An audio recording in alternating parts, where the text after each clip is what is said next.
for joining us today for this call. I'd be hoping that it was better circumstances upon which we were having this conversation. But unfortunately, we've seen events over the last 48 hours. We felt as the PCB it was important that we had an opportunity to talk through some of the sequence of events that took place on the morning of the 17th, and then also perhaps provide some factual information about what actually then took place thereafter, and various reports that have been sort of circulating about what did or didn't happen after we were given the information.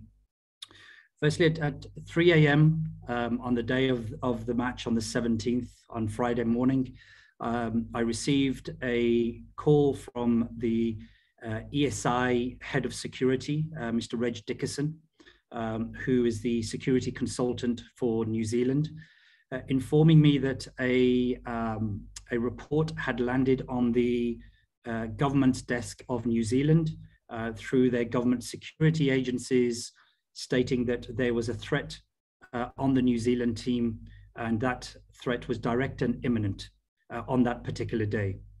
I then arrived in Lahore later that morning. We met with Reg Dickerson just to get some more clarification. He stated that there is a setup called the Five Eyes Alliance, which some of you may be aware of, which is set up to share intelligence and security information. Reg Dickerson stated that that information had emanated from that circle, and it reached the Deputy Prime Minister's office of New Zealand, and that it was serious and it was something that we needed to try and address immediately. We then proceeded to meet with local security agencies and intelligence of Pakistan to try and ascertain whether we believed or they believed there was any threat. They made it very, very clear as far as they were concerned, and let's bearing in mind that it's one of the top intelligence agencies in the world, that there was absolutely nothing that they had picked up to suggest that there was any immediate threat on the New Zealand team. This sort of correspondence went on with the intelligence for a few hours. I then received a couple of phone calls from David White, the chief executive of the New Zealand Cricket Board, firstly to inform me that this report had emanated, and then secondly to inform me that, that the Prime Minister of New Zealand had directed the New Zealand squad and support staff to return back to New Zealand immediately. That there have been reports that report that was provided to the New Zealand government was shared with our intelligence services. I can categorically tell you right now that despite our requests during that period of time, it was deemed to be confidential information, which couldn't be shared with anybody, which was hugely disappointing for us, considering that this was now threatening the tour. And what we would ideally have liked to have done, even if that information had gone to our security agencies, for some intelligence to be shared and for us to mitigate any potential threats that they deemed could happen or was possible within that report, and try and deal with it collectively so that we could continue and keep the tour on. We have seen in the past in places like Bangladesh and other places where attacks have happened, but tours have continued based on security reports by security experts. As far as we're concerned, the security expert for New Zealand had maintained and continues to maintain that Pakistan is safe in terms of our security protocols that we have in place, both from a plan and a rollout perspective. And just to give you an example, the royal couple who visited Pakistan last year had exactly the same presidential security. There's three elements. One is the hotel itself, which was protected as a fortress for the players, as a safe and secure. The second is the route to and from the ground. And again, I reiterate that the royal couple themselves and other presidents and prime ministers who have traveled to Pakistan have received the same level of security, and provisions that are set in place for routes that they have to travel. And thirdly was the ground. So whilst we'd agreed, or the NCOC had agreed that 25% of fans would be allowed in, there were 9 checkpoints to get into the ground. And those checkpoints ensured the complete safety of fans before they even arrived. And we'd even given fans notice to expect 2.5 to 3 hour delay of getting into the ground, so that everything would be checked out. So it's needless to say, everything was in place from our side. Those plans and those protocols and the rollout of that were given the clean bill of health by the security expert, who maintains even to this day that that is exactly what was put in place and was as secure as possible, that's provided for the presidents, etc. The other thing, the competent authorities here, normally what happens when threat levels increase, a lot of the Western countries here who have embassies and high commissions change their travel advisory. So considering there was a threat, a supposed threat in that report, the countries who were privy to that report have not changed their travel advisories since that report was produced. So that's the other thing just to mention here. I think for us, the credible information that was within that report should have been shared. I think that it sets a very, very dangerous precedent when countries are unilaterally making decisions that potentially could have long-term consequences for countries. I think we probably expected some dialogue and some discussion between the New Zealand intelligence and our intelligence, so that that level they could discuss what type of threat had been perceived, so that we could try and mitigate that to ensure that the tour continued. Of course, the health and safety will always remain paramount, but we absolutely believe that had that information been shared, we may have been able to enlighten the New Zealand government a little bit on what the information was on the ground here and what we could potentially do to mitigate that. You know, the team had been practicing for 3 days, incident-free, and were very happy traveling to and fro from the Bindi Stadium. The feedback we were getting from players was that the security was excellent. The travel to and from the ground in terms of the security provision was excellent. So there was no complaints there. So everything was running along absolutely smoothly as far as we were concerned.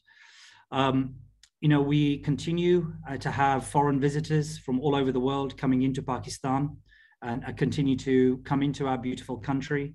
They continue to visit, you know, go in the north of Pakistan into various places to visit some of the scenic and tourist sort of areas in the north.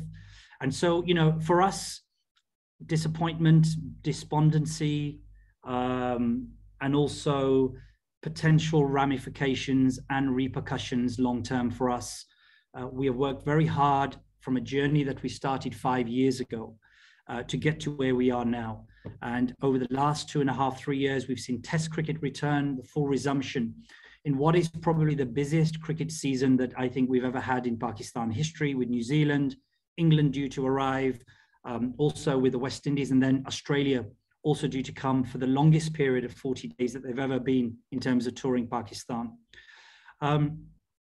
We continue to have good relationships with the cricket board, but I think that what has to happen at an international level now is that we need to really look at this situation where countries can make a unilateral decision without any discussion with the host nations.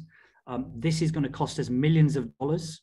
This has severely affected us from a cricket credibility perspective and has set us back. You know, England are meeting today, the ECB are meeting to make a decision on whether they will tour Pakistan or not. We know what the guidance is. We are aware of the fact that, you know, from the security perspective, there is a clean bill of health from a security side of things. And we certainly hope that England will be touring, and that will be announced later on today. And we certainly believe they should be coming, and we hope that they will be coming based on what the competent authority here in Islamabad is saying, and also what the security expert is saying. The same security expert who provided the guidance for the ECB to return or to go to Bangladesh 6 weeks after a bomb blast went off there, which killed 12 people. So, there's a lot of trust put into this security expert who's understood, respected all around the world. And we certainly hope that when the board meet of the ECB, it's a positive conclusion and the team will come to Pakistan to play their short tour. We have been a strong and brave nation for a very long period of time. We've had to remain resilient in the face of much adversity. We've kept fighting back. We've kept having to brush ourselves off again as a nation and come back again. This is another blow for us, I must admit. It's been pretty gut-wrenching from a PCB perspective, from a fan's perspective. You all feel the pain that we felt as fans, and first and foremost, patriotic towards the country, fans of the nation, fans of the cricket team and cricket that comes here. It's been a difficult 48 hours for us, trying to dissect what has happened. I think the abrupt departure of the team has left many scars for us. And we just certainly hope that this is not going to have long-term consequences for us moving forward. I'm happy to take any questions that you have from the floor. Thank you. Thank you, Wasim Saab, for the opening statement. We'll take Rizwan Ali, then we'll take Shahid Hashmi, then we'll take Amlan, followed by Wahid. Assalamualaikum, Wasim. Walaikum salam. Wasim, कुछ आप ऐसा बता सकते हैं कि वो जो security threat का जो भी उनका लेवल था या अलर्ट था, वो रैक के साथ उन्होंने शेयर किया था कि नहीं, कि रैक को भी नहीं पता कि वो सिक्योरिटी क्या है? क्योंकि रैक एक ऐसा आदमी है कि जिसकी कंपनी ने इस सारे इशू को, सिक्योरिटी के लेवल को चेक किया था पाकिस्तान से, और वो उन्होंने न्यूजीलैंड क्रिकेट बोर्ड के साथ भी शेयर किया था। तो क्या रैक को भी उन्होंने कॉन्फिडेंस में लिया या रैक को भी नहीं पता कि वो सिक्योरिटी लेवल क्या? रिजवान ने बस, शुक्रिया, बस उनने यही शेयर किया कि ये सिक्योरिटी थ्रेट थी। तो ये फाइव आइज अलायंस जो है, उनके पास इंफॉर्मेशन थी, वो सिक्योरिटी इंफॉर्मेशन, वो रिपोर्ट उनके पास थी। वो रेज को बस यही बता रहे थे कि ये इंफॉर्मेशन है, लेकिन वो डिटेल इंफॉर्मेशन की उसको नहीं मिली, because it was deemed to be highly confidential information that could only be shared amongst those five countries. So bas Reg ko bas ye keh sakta tha कि उसने बात की थी with the security agencies of those different countries just to verify that content was in those reports that pertain to a potential threat, because they all received the same report, and he confirmed to Cricket New Zealand that that was the case. Wasim, Assalamu alaikum. Alaikum salam. Shahid Hashmi. Of course, there is anger. Of course, there is pain of New Zealand abandoning the tour abruptly. There are some unwise, some emotional calls of boycotting the T20 World Cup match against New Zealand. Do you think this could be one option because we have signed the members' participation agreement, or do you fear that government will say that don't play the match against New Zealand? Shahid Saab, देखिए, obviously the PM to PM spoke as the last-ditch effort to try and create some dialogue. I think what we were wanting first and foremost was discussions. Sure, don't share the report with the Pakistan Cricket Board, but share it with our intelligence. Let's try and see whether we can mitigate any potential issues or challenges, because our security had not picked up anything. I think in terms of the second element or the first element of your question, there's no, right now, there's no issue about us playing New Zealand. Let's also remember that, that what New Zealand are saying is that it was guidelines or guidance provided to them from their government. We've had a good relationship with New Zealand in the past. Has it created potential tensions right now? I said absolutely. I think the way it was done, I think, was disrespectful in many ways. But there certainly won't be any danger right now of us not fulfilling our obligations at the ICC World T20 tournament in the UAE. Thank you.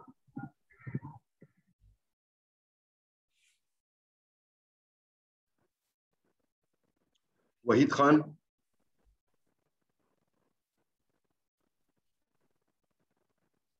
Wahid, you are on mute. आवाज नहीं आ रही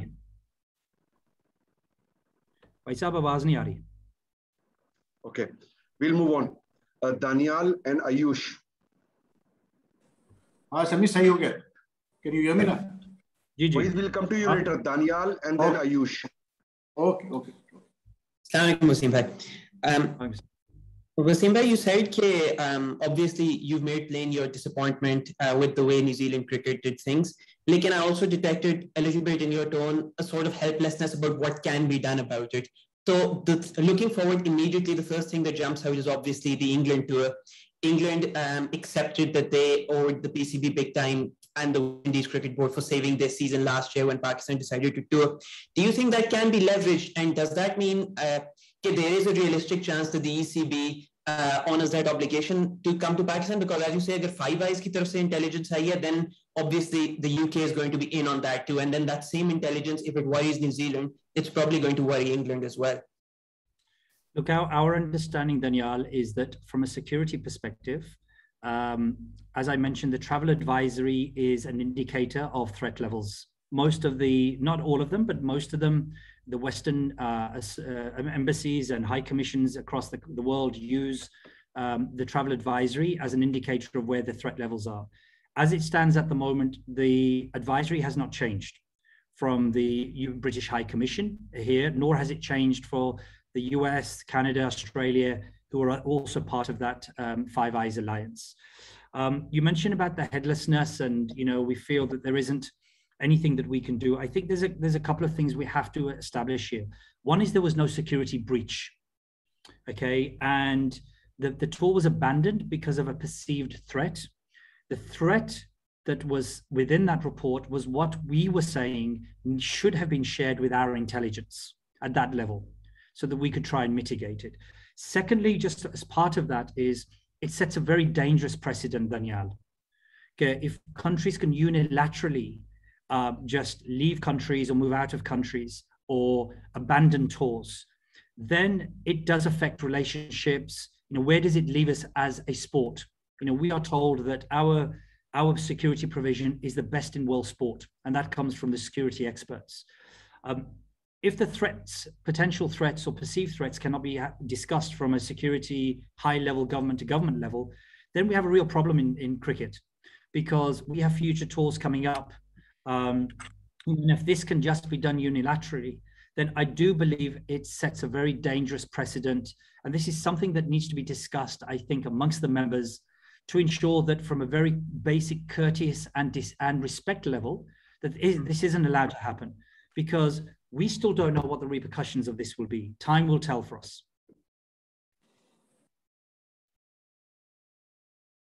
Ayush? Hi, Wasim. So I think you answered most of it in Daniel's question. Just to add to it, what do you dissect now that you spoke about dissecting this from the situation? What do you dissect, and what changes can you possibly make if the information is not shared and Pakistan security and intelligence doesn't find anything dangerous? Then from the shared report with the same person, security officer, what can possibly change for England? And okay, this is just the first question. Yeah, that's about it. Yeah, Ayush, just on that, again, I go back to, there's two elements. There's the security provision that is put in place, and there is external threats that might come in. So going back again to the security that's put in place, the provisions are world-class across any sport, across any world. It's presidential treatment. So, in terms of what the security expert can report on is the plans that are in place and the rollout of those plans. That's the only thing that individual can report on. The second element is any potential threats that might come that is picked up by intelligence, our intelligence, or external intelligence from other countries who have picked something up, etc. That is the level that we are a little bit disappointed at and despondent at, because let's not forget, and this is a big if there was a threat, then surely that threat is also open to civilians of Pakistan. So are we saying that the lives of those civilians within Pakistan are any less important? or the fact that, the threat only applies to sports people.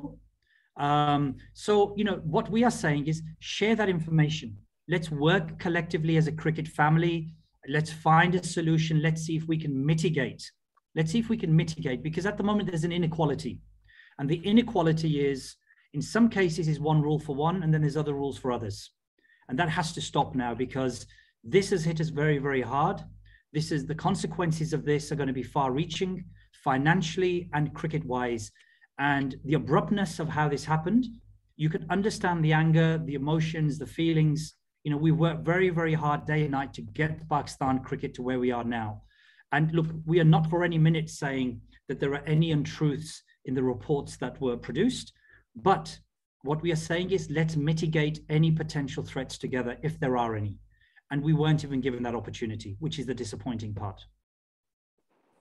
Sohail Imran, Wahid Khan, and then our friend Amlan. जी अस्सलाम वालेकुम वसीम भाई, मुझे पूछना यह है कि हमने हर मुश्किल हालात में दूसरे बोर्ड्स की मदद की है, बल्कि हम लोगों ने कोऑपरेट किया है। हम इंग्लैंड दूसरे मुल्क हैं जहां हम इतने मुश्किल हालात में जाकर वहां पर खेलते हैं, हमें कोई उसका सिला नहीं मिलता। इसी तरह हम न्यूजीलैंड जाते हैं, हमारे खिलाड़ी 14 रोज कैद में गुजारते हैं, अच्छा खाने के लिए नहीं मिलता, और हम फिर भी उनके साथ इतना कोऑपरेट करते हैं, पूरी सीरीज खेलकर वापस आते हैं। तो क्या आप नहीं समझते कि जो वर्ल्ड कम्युनिटी है वो हमें उस तरह ट्रीट नहीं करती जिस तरह हम उन्हें ट्रीट करते हैं? जी इमरान, सहल साहब, यही मैं बात कर रहा हूँ कि in terms of the inequality that exists, inequality है, and I don't care what people say. I've been around cricket a very, very long time now, and New Zealand में हम गए थे, बांग्लादेश वो जो मॉस्को अटैक भी हुआ था, तो बांग्लादेश टीम के साथ आप सब लोग अपने माइक्स को म्यूट कर दे प्लीज। ये आवाज कहाँ से आ रही है? हाँ, so Sahil Saab, we have done everything that's been asked for us. We've shown solidarity in cricket. Our players have gone through hardships. In 14 days quarantine in New Zealand, we went after the Bangladesh team got attacked in the masjid. So, we have done everything that we have possibly could do. I think what we have to look at now is that, we expect fair treatment the other way as well. It's easy to walk out of countries like Pakistan without any reason, without any dialogue, without any discussion, and that has to stop, because the inequality has to stop in world cricket. Unless we do that, we're not going to have an even playing field, both in treatment or in finances. Wasim, this is Wahid Khan. Two questions basically. One, our friend Shahid Hashmi described this option of not playing New Zealand in the World Cup as emotional. But we have precedent of in the past of teams not playing against each other in the World Cup or ICC competitions based on political issues or security issues. And where does Pakistan cricket stand right now? Like you said, you all are feeling helpless in the sense that you all don't know what happened, what led to this New Zealand team leaving abruptly, and you are admitting that there's inequality in world cricket. So what steps can Pakistan, PCB take to ensure that in future, teams which tour Pakistan cannot take such unilateral decisions? And second part of my question is that are we in any position at the ICC level to demand any sort of compensation from the New Zealand cricket? Just wait, Sab, just starting with your end question. No, not directly from the ICC, because it's a bilateral series.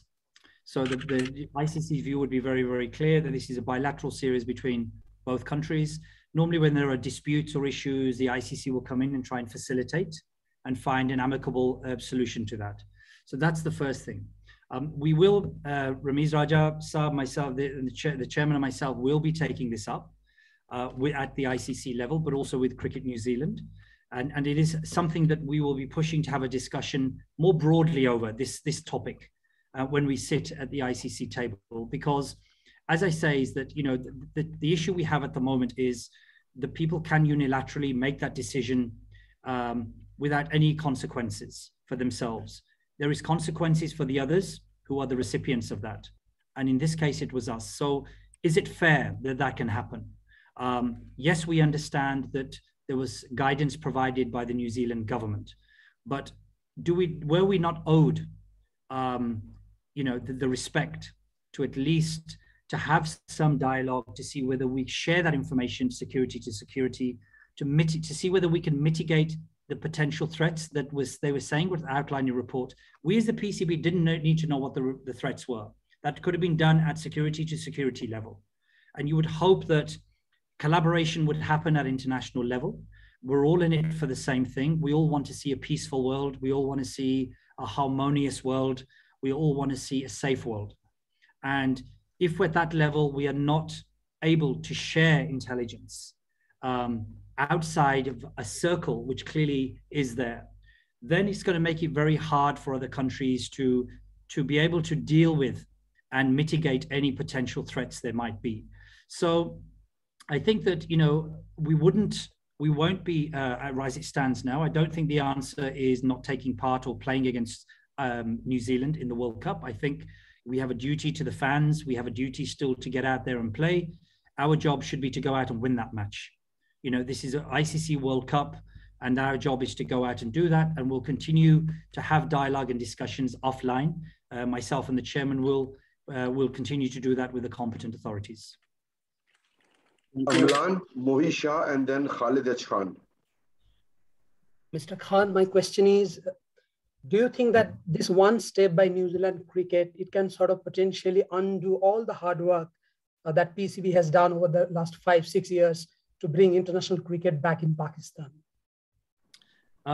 Look, I think that you can see from the reaction from around the world, the people's dismay and disappointment, not just from Pakistanis, but I think we've seen from commentators, we've seen cricketers from all over the world. I think the element of this, Amlan, is the abruptness of the abandonment and moving out of the country as quickly as they did.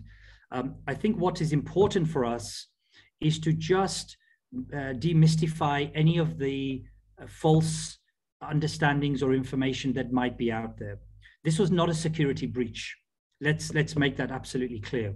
The security that the PCB, in conjunction with the government, put on for international teams that come here is exactly the same for presidents, prime ministers, et cetera, et cetera. So, we fully back that process. It's been successfully in place for a very, very long time. What we have here was a threat that was reported through a different agency, picked up and not shared.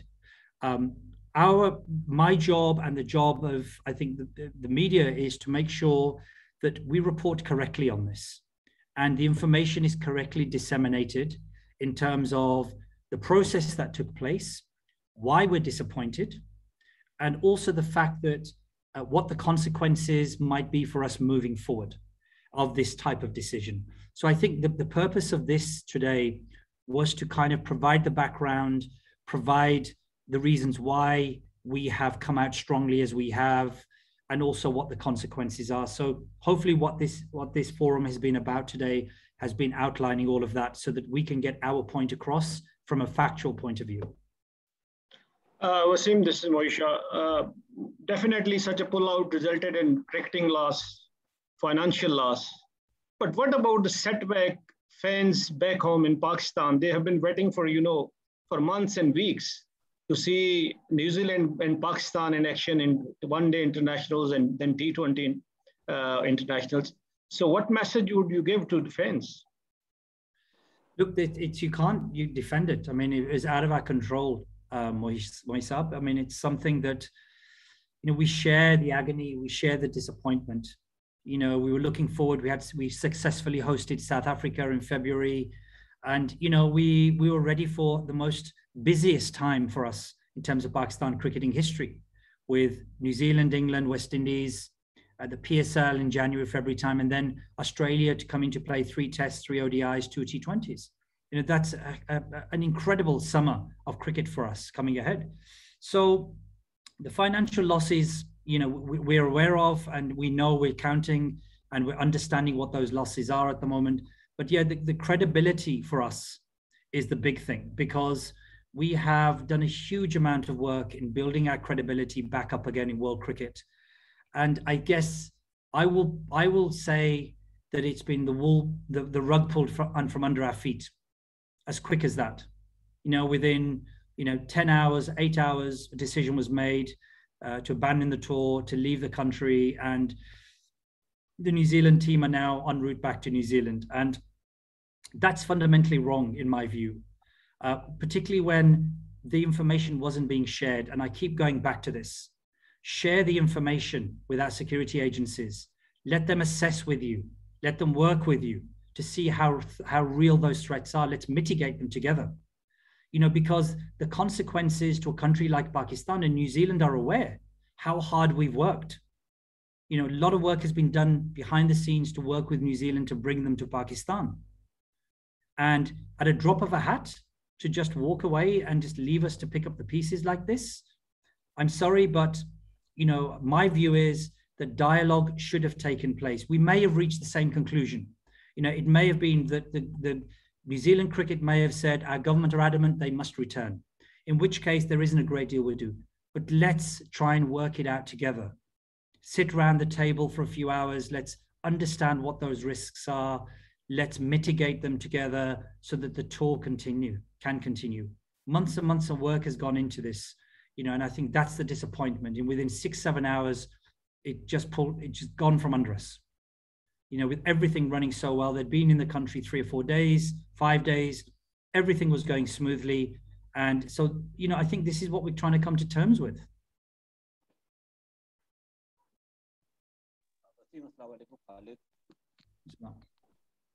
Wasim, my question to you is, as you say that... Khalid, speak louder.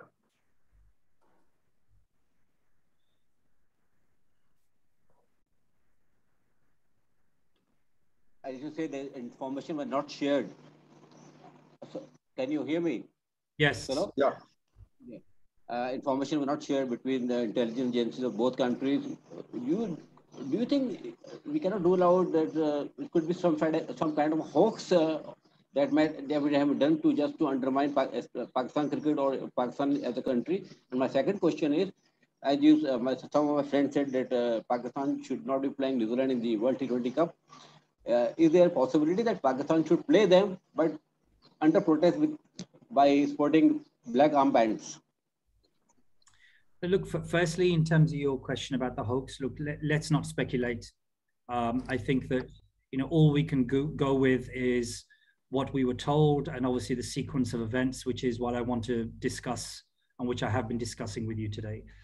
Secondly, in terms of the black armbands, I think we just need to be very careful from an ICC perspective. It's not the route we want to take, showing any sort of political posturing or gesturing or any sort of visible protest. I think all we can do is, what we can control is remain positive, remain professional, Khalid Saab, from our side. I think we have to keep our head up high and we have to keep doing the right things as a nation. As I said, we've tried to do that. We're convincing countries to come back, not because they're doing us a favor, but because we've convinced them that it's safe to return to Pakistan to come and play. So our security that we continue to offer, is as safe as any that you will get across any sport in the world, or any presidential visits across the world, or any prime minister's visits. So we will continue to do that. But certainly, we won't be making any political gesturing or posturing at an ICC World Cup. Rashid Shakur, Akil Ahmed, and then Zulfikar Beg. Assalamu alaikum, Wasim Saab. Assalam. Wasim साहब, आपने जिस तरह कहा कि हम इस तरह protest भी नहीं कर सकते और सारी चीज़ें आप बता रहे हैं, तो pressure buildup international cricket community, specially New Zealand और इस तरह की जो बड़ी क्रिकेट जो नेशंस हैं, उन पर प्रेशर बिल्डअप करने का फिर आपके ख्याल में सबसे मौसर या स्ट्रॉन्ग तरीका कौन सा है? क्योंकि 2009 का एक इंसिडेंट होता है, 12 साल हमें लग गए दुनिया को यकीन दिलाने के लिए कि we are safe country.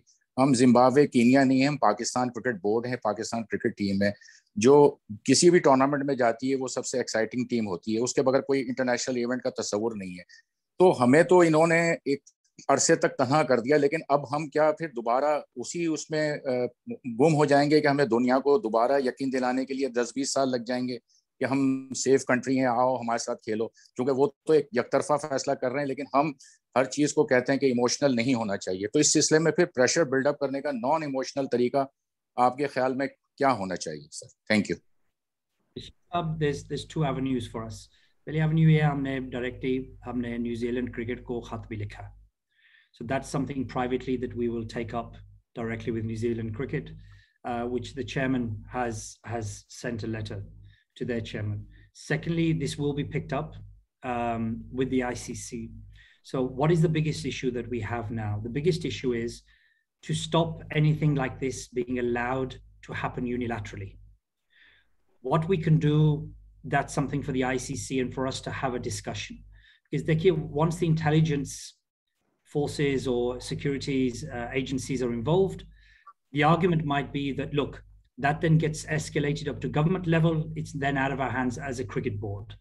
I think what we have to try and work out is that when reports are generated and are shared with cricket boards, that there are elements, or the boards are allowed to sit down with the other correspondent sort of cricket board and sit with them and actually discuss what the issues are within that report and work collectively to sort them out.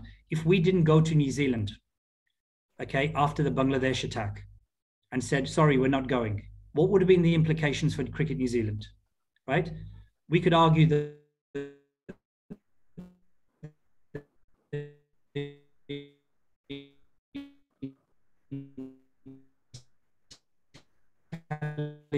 agents failed and nobody picked up. And so, the things that happen in other countries, the consequences of us not going to England last year, what would have been the consequences financially of that? So, this is when I talk about inequality and making sure that everybody is on an equal field, not based on your financial clout, but based on the fact that there's an equal respect across all the members of the ICC. So we all have an equal, consistent policy, a procedure that is followed when incidents like this occur again, and make sure that something like this can't happen again. Because if it happens again, then it's going to continue to put those cricket boards in perilous positions, and we find ourselves in that position today.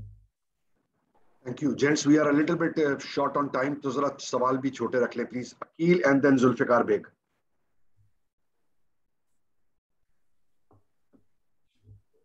Okay, Akil nahi hai, Zulfikar. It's a shameful by the New Zealand government and the team. Wasim, आप क्या समझते हैं, पाकिस्तान की आवाम ने, Pakistan cricket board ने बहुत सारी कुर्बानियां दी हैं इंटरनेशनल क्रिकेट की पाकिस्तान में वापसी के लिए. क्या ऐसा सख्त फैसला किया जाएगा न्यूजीलैंड के अगेंस्ट कि उनको बताया जाए कि हमारा मुल्क महफूज मुल्क है इंटरनेशनल क्रिकेट के लिए? क्या कहना चाहेंगे? देखिए जुल्फिकार साहब, ये तो जैसे मैंने पहले भी कहा कि हमने खत भी लिखा न्यूजीलैंड को, और आईसीसी से भी हम ये बात भी करेंगे उनके साथ. We're going to have a full dialogue and discussions with them. I think it's important that it's not targeted towards New Zealand. It's targeted towards the lack of processes there are in place to actually deal with these types of situations, and the lack of respect that we feel as a proud nation of 230 million people that who love their cricket, who've waited, sacrificed a lot over the last 12 years to get cricket back, and it can be pulled from under our feet within a space of 8 or 9 hours without any reason, without any discussion, debate, sharing of information. That's the issue that we have. If that information had been shared and a mutual agreement had come to pass with our security agencies and New Zealand's, that there was a credible threat, and we ascertained that and it couldn't be mitigated, then I think that is the stage at which you mutually agree, but you've explored it and you've exhausted. And because nothing comes ahead of players' welfare and safety. Please, throughout all of this, all I say is that I am not for 1 minute saying that we compromise the health, the safety, and the well-being of players. That's not what I'm saying. I am disappointed, and we are as a cricket board, with the unilateral process or the unilateral decision that has been made, and the fact that no information was shared at the highest level to allow us to deal with this situation and exhaust every possible opportunity before the final decision was made for New Zealand to go home. Mohammad Yusuf, Gokul, and then Anas Saeed. Wasim, इस सारे incident के बाद क्या आपकी cricket Australia से बात हुई, क्योंकि हमने जनवरी फरवरी में उनका भी मेजबानी करनी है? नहीं, अभी नहीं यूसुफ साहब, अभी तो ECB के साथ हम बात कर रहे हैं, वो तो पहले प्रायोरिटी वो है, तो उसके बाद फिर हम ऑस्ट्रेलिया के साथ हम डायलॉग भी शुरू करेंगे। उसके पहले भी वेस्ट इंडीज़ की टीम भी आ रही है, तो उनसे भी बात करना पड़ेगा, उनको भी सिक्योरिटी प्लान्स भी दिखाने पड़ेंगे, उनको रीअश्योरेंस भी देने पड़ेंगे। Or we're very lucky in the game in the fact that we have a highly credible security expert in Reg Dickerson, who works for ESI.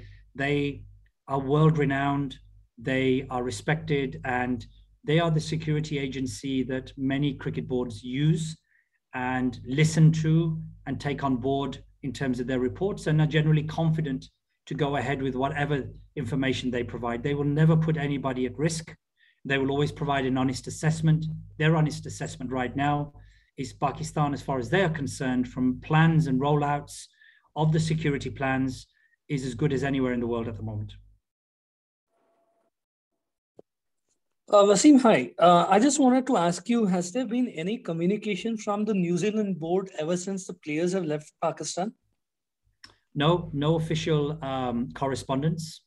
From Cricket New Zealand. Obviously there was a press conference today, but up until that point, apart from my last conversation with the CEO, David White, early afternoon on the 17th, which was the day the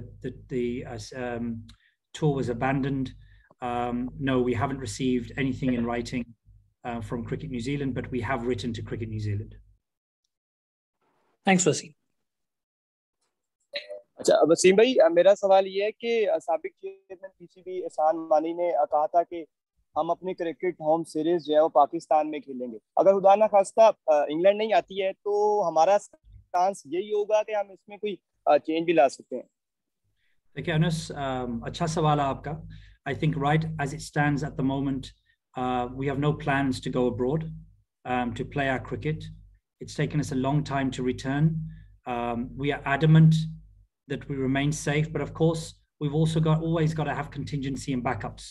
But as it stands right now, there is certainly no conversation about us playing our cricket abroad in the near future.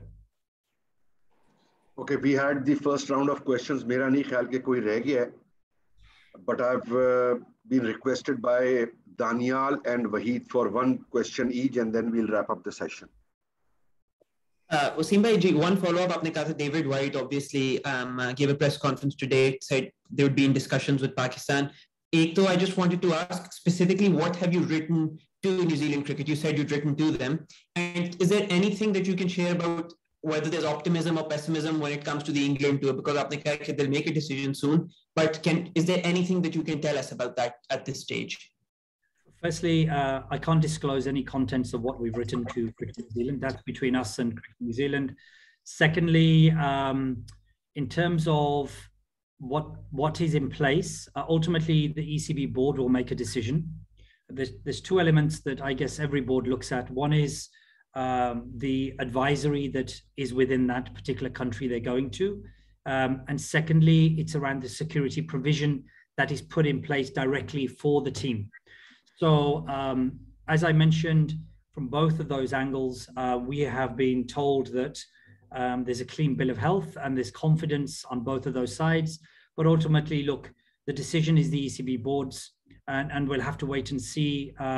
They are meeting very soon, and we'll know very, very soon. Thank you. Wasim, this is Wahid Khan. Wasim, I wanted to ask one thing was that England, like you said, England is supposed to take a decision today on whether they tour Pakistan or not. And Australia is obviously coming early next year. But if we assume, let's say that England also refuses to come to Pakistan, there have been some suggestions by some former players that the PCB should try to contact some nations like Bangladesh or Sri Lanka who are free right now and try to get them to play a few matches in Pakistan to just send across a message, that international cricket can still continue in Pakistan despite what happened, what the New Zealand team has done. Anything on that? Yeah, look, we have reached out to both Sri Lanka and Bangladesh.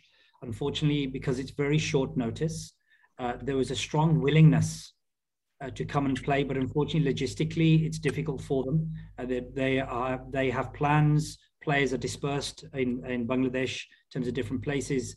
I think the Sri Lanka squad are going to Oman very soon. So I think that from a short sort of time frame point of view, it's not been possible to put anything in place in this short period of time for us. But it has been explored by our chairman, and you know, it's something that has been looked at in the last 24 hours.